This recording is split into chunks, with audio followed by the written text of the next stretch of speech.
Welcome back to the Tool Crib. Today we are going to be looking at a multi-tool that a lot of people have asked me to take a look at. This is the Roxon Storm S801S. This is the upgraded version from the original. Now what they changed was the knife steel and the scissor steel went from a 3CR13 to a 5CR13 MOV. And it made a pretty good size improvement too. Now it comes with a case that is not much to speak, to write home to mom about, but it's decent enough. The case itself is actually pretty good. Includes a little pouch back here that will hold on the bit kit that I'm about to show you. The snap closure is really nice. Guess it doesn't snap that well when the tool's not in there, but it's decent enough. Has their logo on the front there. The downside of this tool is that the elastic and everything in the back here is just not built very well to my estimation. I think it's going to fail pretty quick. So the sheath could use some improvement. Now it does come with some extra bits and you get a little adapter. The only complaint I have about this is that this material that they put it in is like a real soft rubber, and it can be kind of difficult to get these bits in and out of here. It's the only downside to that. I wish it would have been more of a hard plastic.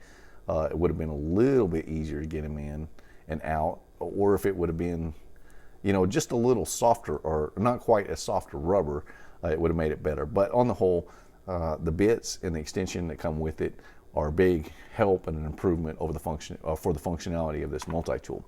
Well, let's get into the specs first, and then we will talk about all the tools that come with the Roxon Storm S801S. I've brought the Leatherman Wave Plus in here to set side by side to kind of give you a visual of what the just how big this multi-tool is. So first, the weight on this is 11 ounces or about 312 grams. So it's pretty heavy for its compact size. Overall length ranges from 3 7/8 if you're measuring just to the body of the tool itself, to 4 1/8 if you go to the outside of the tungsten carbide brake, glass brake. That's going to be from 98 millimeters to 105 millimeters. It is really wide though, at 1 3/4 or about 45 millimeters, and it's really thick as well at 3/4 of an inch or 19 millimeters. It's about the same thickness that you get on the Surge and the Super Tool 300. So pretty thick. Now if we roll this over and we set the Wave on there, you can see it's quite a bit bigger than the Wave. Now as far as overall length, they're about the same, but where you really tell the difference is in the thickness. It is a big difference. So I don't know where this tool is supposed to, it should be classified in this range with the Wave Charge series of tools, rebar, stuff like that. So it's quite a bit thicker, quite a bit chunkier than what I normally see with this range of tools. Let's get into the tool set of this little guy. Okay, so let's go through the tool set. We're going to start with the knife blade. The knife blade is a Tonto style blade. It is one-hand accessible, does have a pretty good liner lock on it, and it locks in really solid. Love that portion of it. Don't like the Tonto style blade. Wish they would have put a drop point, any other blade design really. I just don't like this Tonto style blade on here. My blade did not come out that sharp from the factory, and granted I've been using it a little bit, so it's going to be dulled down just a touch, but in times it cuts really nice like that, and then times it does that. So I guess it's just where I hit it at. Sometimes if I slice it right, it does an okay job. So it came with a decent edge. It didn't come with a fantastic edge. I don't like the blade angle on it. I wish they would have made that a little steeper, would have been a little bit better for a slicer. But I think it can be touched up, and the improvement from the 3CR13 to the 5CR13 MOV should be okay. Wish it was an 8CR13 MOV, but that being said, it's a pretty cheap multi-tool. The next three tools are outside accessible, but none of these three are liner locked. We're having a little trouble getting that. They are all slip joining. So the first one is your can opener, and surprisingly that can opener design actually works pretty well, and it's built pretty thick, so it works decent enough. This is the best tool of the three out here actually. Then the next one is an awl, and you notice on this awl has a little bit of a recurve up here at the tip. I don't know why they did that, And I don't know why they have this curved radius at the point too. If they would have maybe flattened that out a little bit, it would have made a little bit better awl. I didn't get to try it on leather. Don't know how it would pierce through that. It did a decent enough job on wood. It's nothing to get excited about, but it does an okay job. It does come with a sewing eyelet. Not that I would think that, I just don't like this design of this particular awl. It's okay though, it's decent.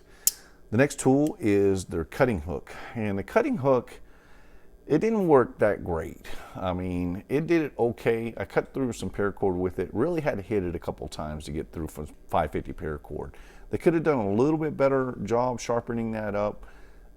It's the same kind of theme here. It's not great, but it's not terrible either. It's kind of right in the middle. Then on the other side, they have an integrated metric ruler. It goes to 8 centimeters. Now on the opposite side, first thing is the saw blade. And the saw blade is liner locked. And when I first got this, which actually, I've had it for a while, but when I first got it out to really start looking at it, one of the things I noticed right away is it felt like that there was no grind on this saw. It felt like the whole thing was the same thickness. And so I got the calipers out to check it, and sure enough, there is no grind back on the saw towards the spine of the saw. So I didn't think it was going to work that well, but to my great surprise, this saw worked really, really well. It cut, and maybe because it's a little thicker, it's a little more solid of a tool. Now maybe if I was cutting on a little wetter wood, I probably would see a big difference with the wood swelling up behind on the curve. But on just regular pine 2x4 lumber, it did really, really well. I was really quite impressed with it. So the next tool is a combination. Well, you have your corkscrew, and then this one is your combination tool. This is going to be the pry mechanism, kind of like you get on the Leatherman Juice, where it's used to help pry up or get rid of the cork on the cork bottle for the wine, or the cork bottle, the cork on the wine bottle. And then it also doubles as a can or bottle cap lifter. Now the bottle cap lifter leaves a little something to be desired. This is kind of, you see this in other tool designs, but the stamping on here, the steel they use, is a little thin. It really is. If they would have gone with just a slightly higher gauge steel for their stamping, it might have worked out a little better. It just feels a little weak. Now the next tool is hidden under here, is the file. Now it also integrates a screwdriver. The screwdriver portion of it works really well. Where we get into trouble here is the file. First of all, I don't know what they were thinking when they put this straight cut on this file. That's just not the way a file should be done. And because of the carbide brake here, you lose a little bit of functionality from the file as well. So you're always running into that point if you're trying to use it. Now it works okay. It doesn't work great. Well, I say okay. It doesn't really work okay. Not on this side. It's there.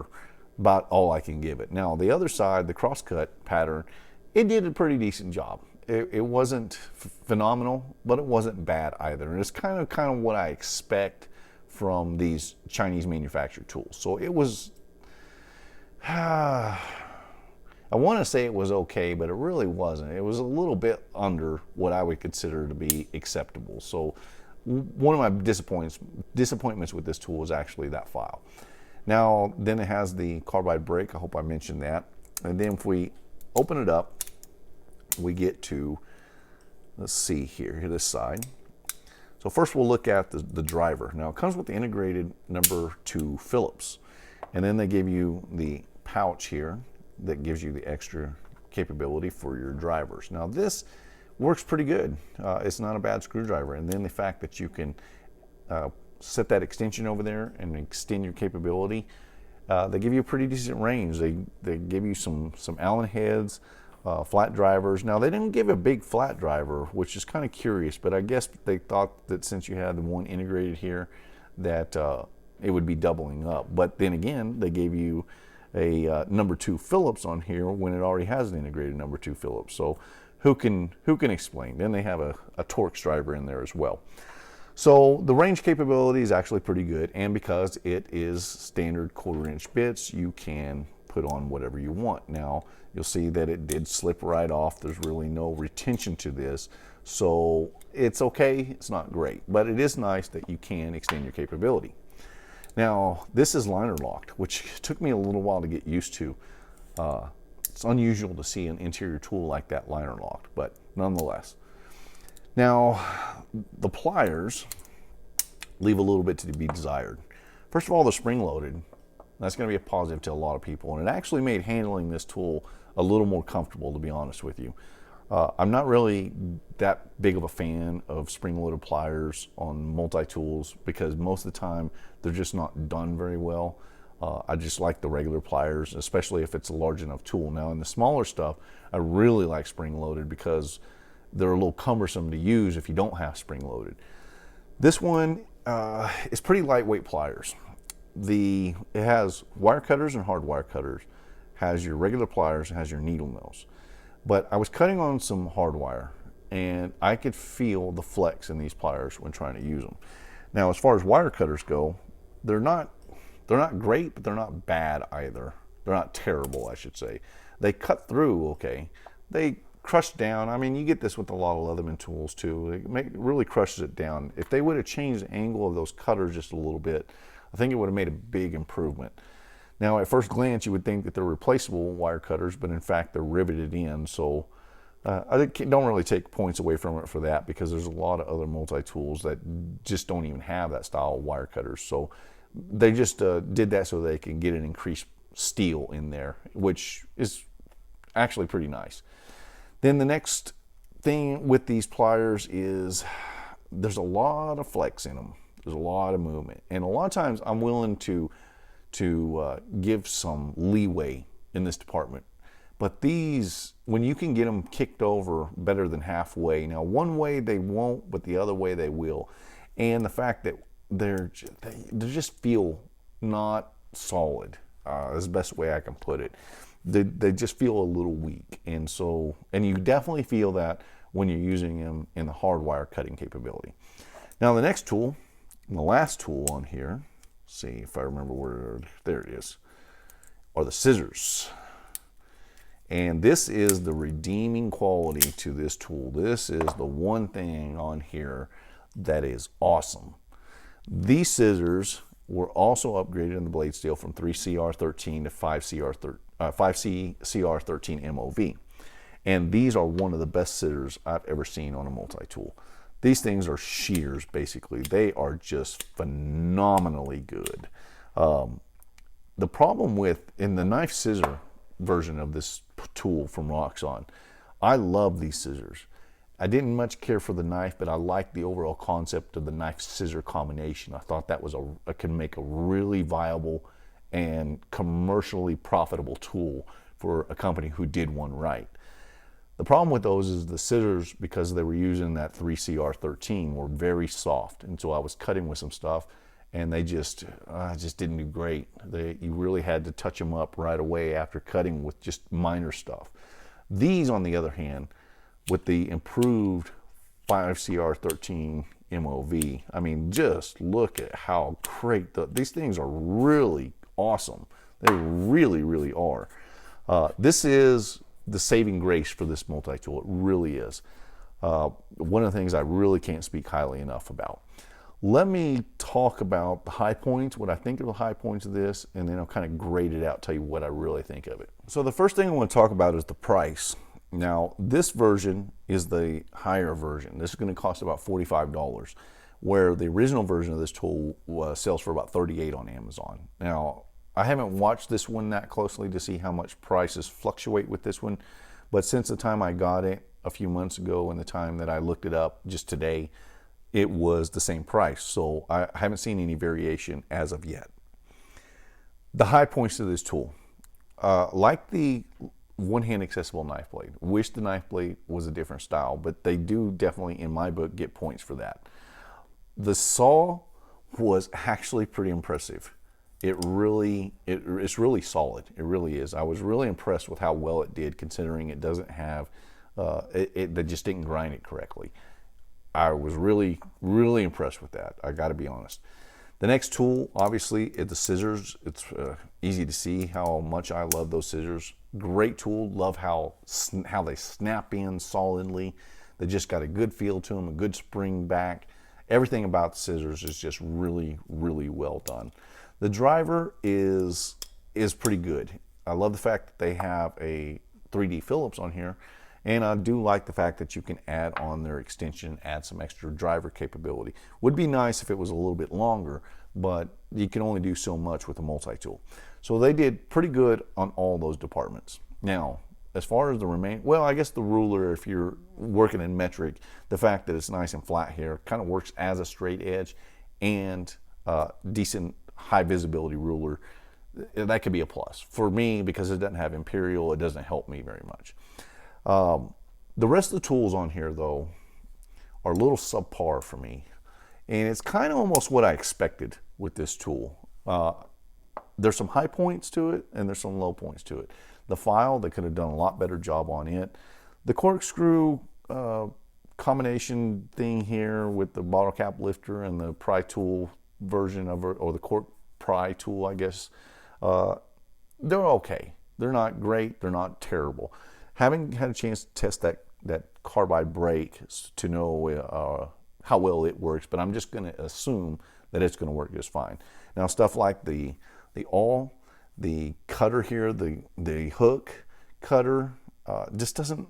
They're not great, but they're not bad either. So it's hard to criticize them. So I really had to think long and hard about where I wanted to grade this out, and I had to keep the price in mind because you really kind of get a lot of functionality out of this tool for what the price is. And at the end of the day, I ended up at a B minus. I wanted to go a little bit higher because the scissors are really that good and the saw impressed me that much that I wanted to grade it up just a touch higher. But because it's a plier-based multi-tool, the main tool on here should be the pliers. And the pliers need some real improvement to be classed in the same class as a Leatherman Wave Plus or a rebar or something of that nature. They're just not on par with those other tools. Had they moved that, had they got that a little better, then yeah, it probably would have creeped up a little higher.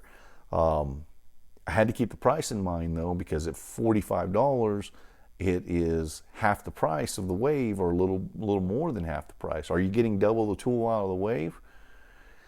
Well, that's hard to say. I mean, you're getting better tools overall, but you're not getting those great scissors, and you're not getting stuff like corkscrew if that's important to you. But stuff like the file, you're getting a much, much better file. The saw, they're really kind of comparable to one another. The blade is definitely better on something like the Wave Plus. So I'm still going to hold up where I said. It's going to have to be a B minus. I wish I could grade it a little higher because I know a lot of people are interested in this particular multi-tool because of its price is attractive. And that scissor combination thing is just out of this world. Those scissors are almost worth buying the thing by itself. They really are. So this has been a look at the Roxon Storm S801S. Got to remember that S at the end. This is the second version. And I think it's worth its money. I think it's worth this money. I don't think it's worth more. If they wanted $50 out of it, I'd probably say nope. Nope, ain't gonna work. But on the whole, it's a pretty decent multi-tool for the money. The Roxon Storm S801S. You've been watching the Texas Tool Crib. I appreciate your views, and I'll see you in the next one.